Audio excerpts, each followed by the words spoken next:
In the competition for the non-Trump vote in the Republican primary, Chris Christie is going after Nikki Haley on the issue of abortion.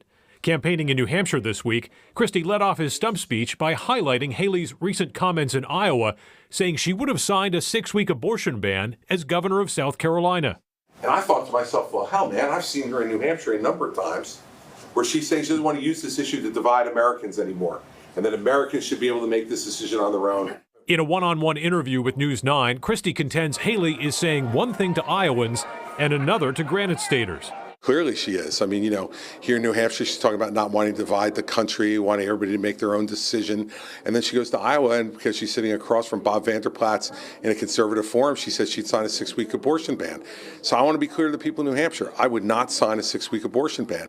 This week in Meredith, we asked Haley about her Iowa comments in a one-on-one interview. How does that fit in with your call for consensus on this issue? Because we believe it should be in the hands of the people. States should decide. The question that was asked to me was, if you were governor and South Carolinians decided 6 weeks, would you go along with it? Yes, I signed the most pro-life bill in South Carolina as governor as I possibly could.